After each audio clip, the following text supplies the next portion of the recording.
नए निवेश के प्रस्ताव यहां पर आए हैं, जिन्हें लेटर ऑफ इंटेंट यहां पे आज जारी हो रहे हैं। इनमें एक मिर्जापुर का है, 10,000 करोड़ रुपए से अधिक का निवेश का है, एक मुरादाबाद का है और अन्य 2 प्रस्ताव जिन पर आज यहां पर लेटर ऑफ इंटेंट के बारे में चर्चा हुई है। युवाओं को स्मार्टफोन और टैबलेट उपलब्ध कराने की भी स्कीम को यहां पे व्यवस्था दी गई है और यह युद्ध स्तर पर अगले कुछ समय के लिए सरकार ने इसके लिए धनराशि की व्यवस्था की। इसको हम उस कार्यक्रम की भी चर्चा हुई है।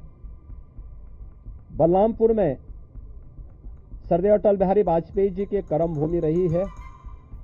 उन्हीं के नाम पर जो केजीएमयू का सैटेलाइट सेंटर था, उसे मेडिकल कॉलेज के रूप में स्थापित करने और मेडिकल कॉलेज में नेक्स्ट सेशन में उसको संचालित करने का निर्णय लिया गया है।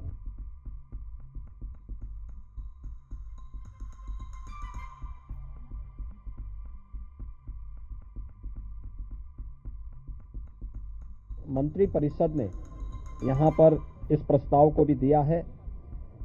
इसके अलावा प्रदेश के अंदर एक अभियोजन डायरेक्टरेट की घोषणा की भी व्यवस्था मंत्री परिषद ने उसको अपनी सहमति दी है और प्रयागराज, वाराणसी और आगरा, ये जो म्युनिसिपल कॉरपोरेशन है हमारे, इन 3 महत्वपूर्ण म्युनिसिपल कॉरपोरेशन में तीनों के बॉन्ड जारी होंगे। अब तक हमने लखनऊ और गाजियाबाद के बॉन्ड जारी किए थे, जिसके बहुत अच्छे रिजल्ट सामने आए हैं। यह म्युनिसिपल कॉरपोरेशन की ब्रांडिंग करने का, उसके विकास को आगे बढ़ाने का एक महत्वपूर्ण माध्यम होता है और एक नई दृष्टि मिलती है और एक पहचान मिलती है संबंधित कॉरपोरेशन को। यहां पर आप प्रयागराज के महत्व को आप देख रहे हैं। वैश्विक मंच पर इस समय हमारा प्रयागराज छाता हुआ दिखाई दे रहा है। जिस श्रद्धा के साथ पिछले 1 सप्ताह के अंदर 9.25 करोड़ से अधिक श्रद्धालुओं ने संगम में आकर के पावन स्नान का आनंद लिया है, अनुभूति की है, वह यानी अविस्मरणीय है, अकल्पनीय है। तो प्रयागराज म्युनिसिपल कॉरपोरेशन प्रयागराज के लिए एक सुपर स्पेशलिटी हॉस्पिटल के लिए एक बॉन्ड जारी करने जा रहा है। ऐसे ही आगरा के लिए एक बॉन्ड जारी होने जा रहा है। वहां से संबंधित जो आवश्यकता है वहां का म्युनिसिपल कॉरपोरेशन जारी करेगा। और वाराणसी, काशी विश्वनाथ धाम आदरणीय प्रधानमंत्री जी की प्रेरणा से बनने के बाद काशी वैश्विक पटल पर छा रहा है। तो स्वाभाविक रूप से 3 म्युनिसिपल कॉरपोरेशन के बॉन्ड जारी करने की कार्रवाई को भी यहां पर आज घोषणा के साथ हम लोगों ने इसको जोड़ा है।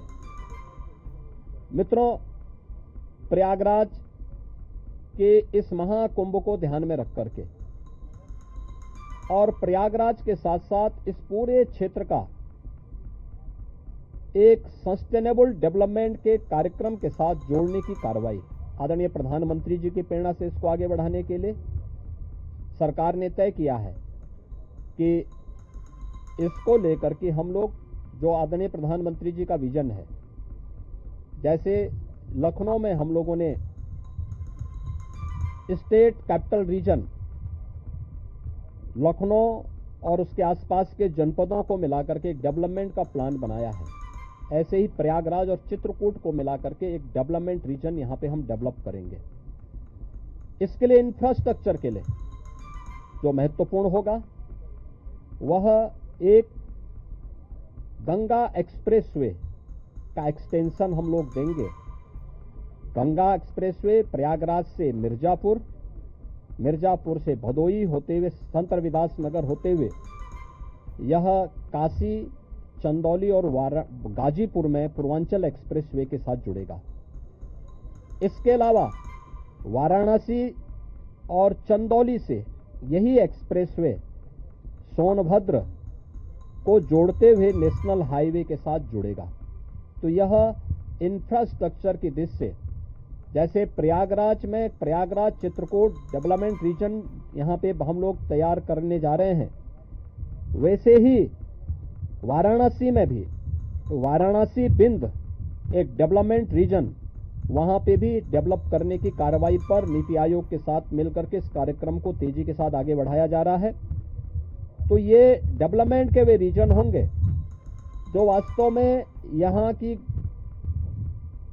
न केवल पर्यटन की दृष्टि से बल्कि आर्थिक उन्नयन में और यहाँ पे रोजगार सृजन में बड़ी भूमिका का निर्वहन करेंगे। उस प्रकार का इंफ्रास्ट्रक्चर की दृष्टि से एक्सप्रेसवे एक, तो ये एक्सटेंशन हम लोग इसको करने जा रहे हैं जो प्रयागराज, बिंद और काशी एक्सप्रेसवे के रूप में इसे हम लोग जानेंगे। दूसरा है चित्रकूट और प्रयागराज के गंगा एक्सप्रेसवे को जोड़ने के लिए बुंदेलखंड एक्सप्रेसवे को गंगा एक्सप्रेसवे के साथ यहां पर भी जोड़ने की एक कार्रवाई को आगे बढ़ाना, जो चित्रकूट की दूरी को प्रयागराज के साथ जोड़ सके और रीवा हाईवे जो नेशनल हाईवे है, इस हाईवे को भी एक सुविधा इस एक्सप्रेसवे के साथ, गंगा एक्सप्रेसवे के साथ या फिर बुंदेलखंड एक्सप्रेसवे के साथ जुड़ने का एक अवसर प्राप्त होगा। तो ये दो महत्वपूर्ण के साथ साथ प्रयागराज की अपनी आंतरिक चैलेंजेस हैं, ट्रैफिक के चैलेंजेस हैं, और इसमें हम लोगों ने अभी से यहाँ पर पहले आदरणीय प्रधानमंत्री जी की प्रेरणा से भारत सरकार के राष्ट्रीय राजमार्ग विभाग ने लखनऊ रायबरेली होते हुए प्रयागराज की दूरी को बहुत आसान किया है, जिसमें गंगा नदी पे एक 6 लेन का ब्रिज भी बन रहा है। इस समय हमने उसकी एक व्यवस्था स्टील ब्रिज दिया है इस पूरे महाकुंभ के दौरान, जो प्रॉपर रूप से कार्य कर रहा है, लेकिन वो नया ब्रिज भी समय रहते हुए कंप्लीट हो जाएगा। ऐसे ही अन्य कनेक्टिविटी के लिए यहां से मिर्जापुर, जौनपुर, वाराणसी, आजमगढ़, गोरखपुर की कनेक्टिविटी को बनाए रखने के लिए यहां पर जो मांग हो रही थी, प्रयागराज शहर की तरफ से सलौरी और हेतापट्टी के बीच में, झूसी के बीच में इस पूरे ब्रिज को बनाने की एक कार्रवाई को, 4 लेन के एक ब्रिज को सरकार इसको बनाएगी। दूसरा, रीवा की तरफ से और जो आपके अरेल की ओर से जो यहाँ पे प्रेशर है यमुना जी के ब्रिज पे, सिग्नेचर ब्रिज आज से 20 साल पहले बनकर के तैयार हुआ था। आज यहाँ पर उसकी दृष्टि से बहुत महत्वपूर्ण आवश्यकता यहाँ पर है कि उसके पैरेलल एक नया ब्रिज बने। तो सिग्नेचर ब्रिज के पैरेलल यमुना जी में भी एक नए ब्रिज को हम अपनी सहमति, कैबिनेट ने अपनी सहमति दी है कि हाँ, शास्त्री ब्रिज के पैरेलल तो हम उसके साथ कर ही रहे हैं और इसको भी हम उसके साथ जोड़ेंगे। तो ये महत्वपूर्ण घोषणाएं प्रयागराज के इंफ्रास्ट्रक्चर, यहाँ के सस्टेनेबल डेवलपमेंट की दृष्टि से, डेवलपमेंट और रोजगार की दृष्टि से, और आने वाले समय में यहाँ के नागरिकों के जीवन स्तर को और बेहतर बनाने की दिशा में जो आदरणीय प्रधानमंत्री जी की प्रेरणा है उसको आगे बढ़ाने के लिए ये कुछ घोषणाएं आज यहाँ पर कैबिनेट ने जिस पे चर्चा की है, अपनी सैद्धांतिक सहमति दी है।